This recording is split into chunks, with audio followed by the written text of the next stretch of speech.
Hi, today I'm well equipped. I brought with me my notebook because we are going to discuss at length what I need, maybe what I'm trying to communicate out there. Our last video was talking about student unrest. You know, we keep saying schools are burning down, we keep saying our students are unstable, bado tunazidi kusema hawatusikizi. Mbona hawatusikizi wanafunzi wetu jamii?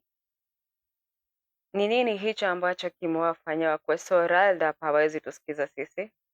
And as you recall, tuliachia hii story mahali niliitwa kwa board. Nimesimama mbele ya principal, my class teacher, the deputy and all the other board members. And trust me, I was jittery, fidgeting all the way down. It's not an easy quest, trust me. So part of the reason why they suspected me, actually the reason why I was one of the culprits, they remember the clothes I mentioned that nilikuwa nimesoak nje na bucket.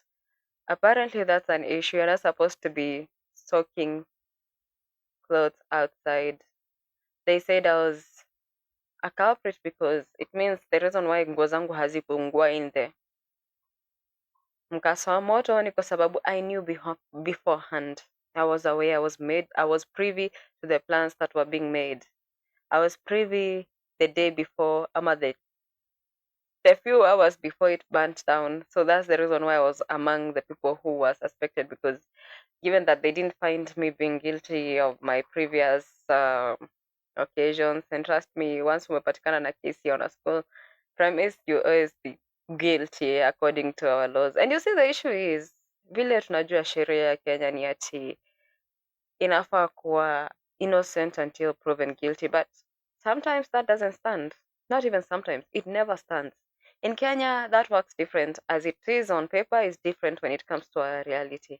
Meaning, you're guilty until proven otherwise. And most of the time, it doesn't work that way, because the moment people suspect you of being guilty of something, perception is another thing to get rid of. Anyway, I digress again. Nimeitwa, nimesimama pale mbele ya principal. I'm trying to plead my case, trying to explain to these people why I'm not as guilty as they may think. And to make it even more absurd, that was the year I had decided sitaki any other shenanigans. DC sifiki tena. I mean, do you know how it traumatizes someone kujipata DC? Like I had mentioned earlier, disciplinary committee was no joke. It was the bad of the worst, meaning bad students, bad teachers. If you're a bad student, okay, a bad student because that's how they view you, but I'm talking about a student who is disciplined, you get to meet the worst of the worst. Meaning what exactly? Unaona wale walimu hamtakangi kupata mahali, mama msipatane nao ama isikuwe week duty yake. Those are the people you meet in the DC. They were the people you shall I describe you the scenes? Anyway, that aside. Now, being on the list here DC countless times for the past 2 years is the reason why I found myself first on this list. They didn't have the evidence. They didn't have, they didn't even, now this is like me being questioned. It's like now they have come to their conclusion. She's as guilty as she may look. To make it worse, I'm the first on that list. Like, you didn't have any other contenders. Anyway, that aside. But after March, after pleading my case and no one was listening, guess where we were asked to stand? On the assembly ground. Why? Because that's where every student gets to see you walk out. That's where every other parent gets to see you, Ama gets to watch you before they walk away. They wanted to humiliate us. Let me not just use us kwa sababu me, I don't know the rest. But me, I remember being the person, the first on that list. They wanted to humiliate me. So you get to stand on that assembly ground. Kila mtu anapita akikuangalia. The whole school watching you. It's not easy. I mean, how do you get to recover from all that? They get to watch you, they get to move away. Some parents, I remember, gave me that funny look, and I'm pretty sure they were saying some things on their way out, and it's okay. Here we are. But that's not the reason why we're having this. But despite all that, despite being humiliated, being the first on that list, guess what? I was never guilty. Who was ever guilty? Let's start with my deskmate mwenye alikuwa amelala on that particular day. She slept because she knew she was among the 12 people who were found guilty. Yeah, in fact, few members of that list that were found guilty, the two of them were sleeping. Even the ringleader, some of them you would have never imagined to be on that list.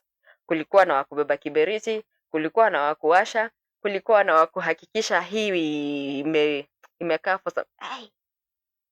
And yet none of them was suspected of being guilty. I was the one who was found guilty. Now, my deskmate may have, I don't know, aliweza kuepa kidogo, but trust me, alikuja kujulikana a week after when they started investigating, and huyu akiulizwa huyu anaseti huyu. That's when they knew I was never guilty. And do you know how that hurt?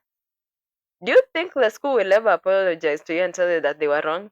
Do you think they'll ever come to you and tell you that we should have done better in our part? No, no. And I'm trying to assume many of these students are also suffering the same.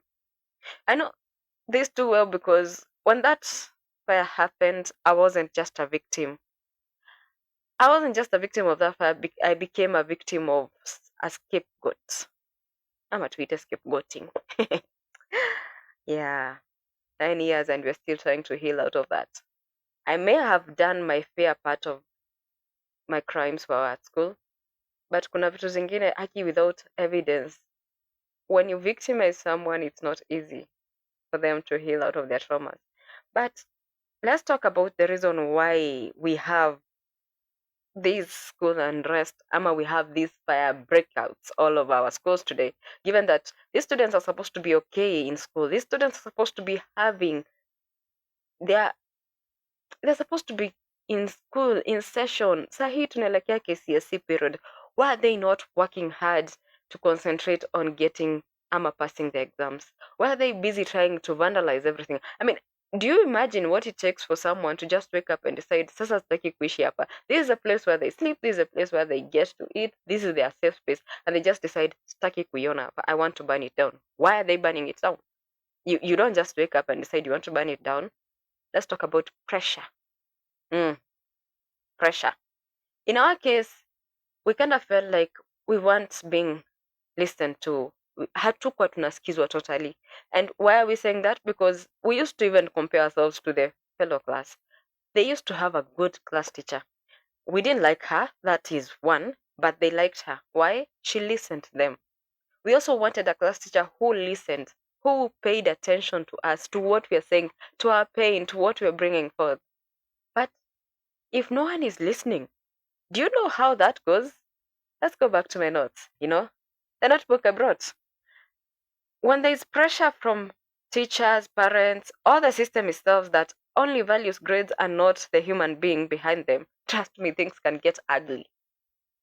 Because you see, when people felt like imekuwa too much, just because umepatikana kwa list ya DC, life is never the same. You have teachers breathing down your neck every day and every now and then. There is no hakunanga escape. Unakuanga tu ni wewe tu. In fact, atafunza tu, they'll be using you as an example. I understand that is in a way we can call I don't want to call it bullying in a way, but anyway, it doesn't feel so good. Because I remember kuna time, by the way, let me digress kidogo. There was a time I was asked by my class teacher. Alinipata tu nikikimbia, nilikuwa nimeenda msalani tu, nilikuwa nimetake that break, rush to the washroom, then come back. And then she was like, empty your pockets. I'm like, wait, what? Empty your pockets. Why are your pockets so full? I'm like, okay. Saa hizo homa imenikaba. Why are my pockets so full? Niko na handkerchiefs mbili. Sorry. I have 2 handkerchiefs in my pocket, some tissue, and a menthol plus. Trust me, menthol plus your menthol plus, it has taken me through days when they were worse than any other. Umetoka DC umefura mikono, ni nini nakusaidia? Menthol plus. It was my friend. Anyway, when you have such pressures, when you're when there are these targeted attacks, trust me, it's not easy to concentrate. And now there are these targeted attacks, not on one person, but a few individuals. What do you think they're gonna do? It's gonna get ugly. They're gonna sit down, have a directive, and once that is made, you're gonna have another burn down school. They don't care about whatever is happening out there. But when there's this pressure, walimu wana ako pale tu anataka tu grades, hataki kujua where they come from, hataki kujua unapitia shida gani. But if we just provide tu ile tukatemtia ku listen to our students, trust me, things can be different. Another issue we'll be having is the silence. You raise issues, no one is listening, like our situation previously. We are raising issues to Asema, this and this is what is concerning us. Sama, this and this is what is um inatusumbua. But still, instead of addressing that issue, you running it off to your fellow teacher. It's not good. It's not good because we trusted you. We trusted you with our secrets. Why are you parroting them out? I mean, I understand. Not unless ulikuwa na seek solution, which that solution never came because we still suffered more or less the same. So anyway, acha nisiharibu sana. The other thing is the lack of hope, because uh, when people feel then that instead of ninakuja kuongea kuhusu shida ambazo zinanisumbua to a teacher, I'm a student. But instead of you addressing my issues, the first thing you feel like it's the best for you to address what is happening to me is punishments. Because you kind of feel, because some of us don't know how to talk about whatever is bothering us. We know how to project. And instead of you seeing me in a project, you tend to victimize me, stigmatize me. It's not easy.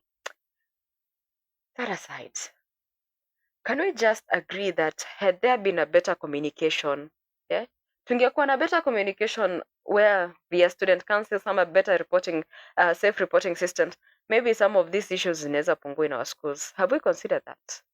But I know not most of no, okay, understand some of our schools gonna student councils where they get to air their grievances, but not all of our schools work on hizo student councils.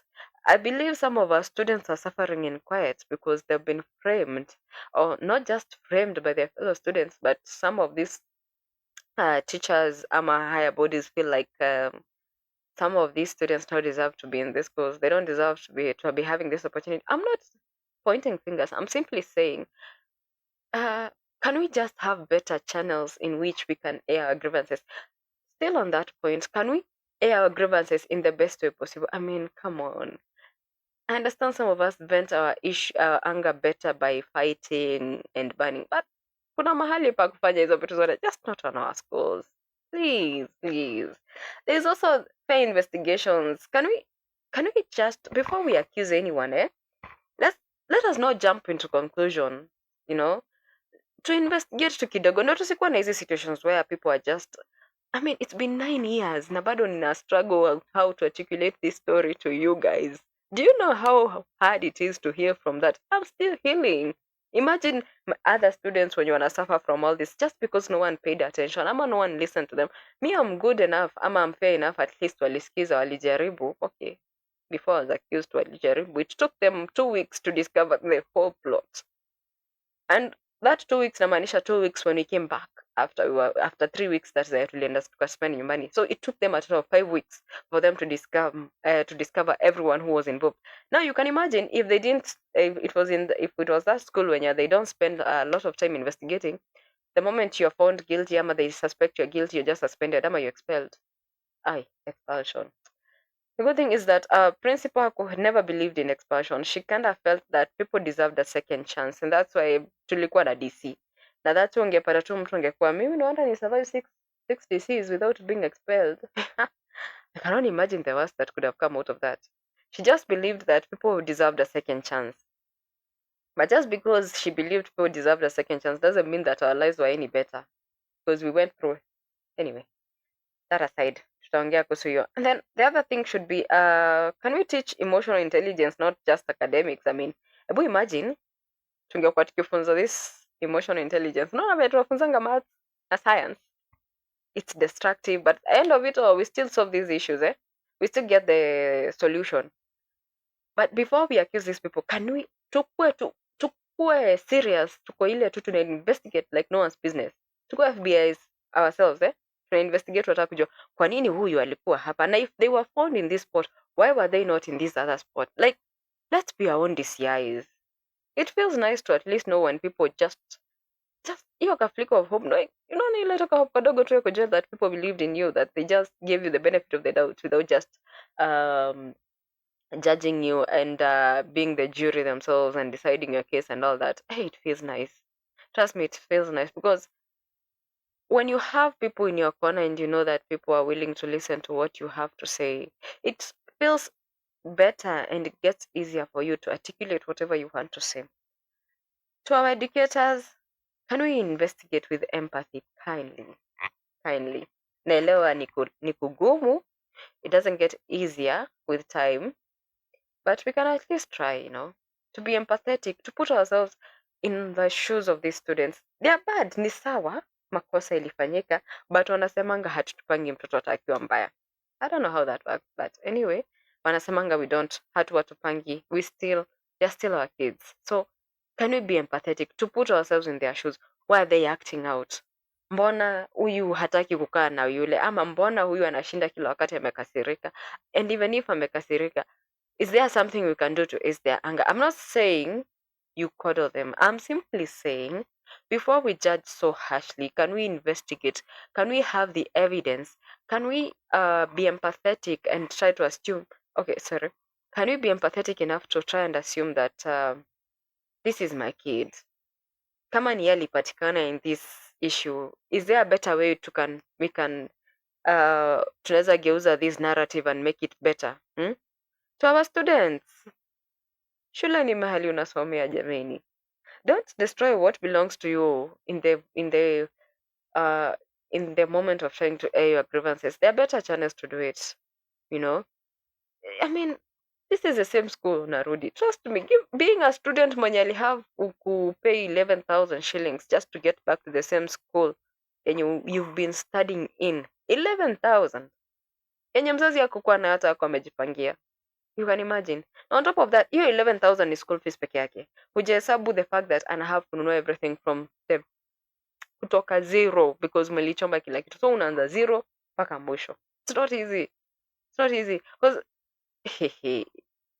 me I watched them struggle. And uko nyumbani for the past 3 weeks.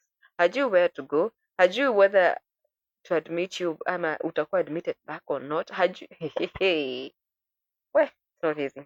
Then finally, to our parents, tunawapenda wote, we still respect you, but still hawa watoto ni wetu. Sometimes wanaondoka kwa njia inayofaa. I mean, they sometimes utajipata tu wameondokea tu chenye, how do I put it, sijui if I'm saying it in the right way, but utapata tu wamevia away from the path yenye inahitajika.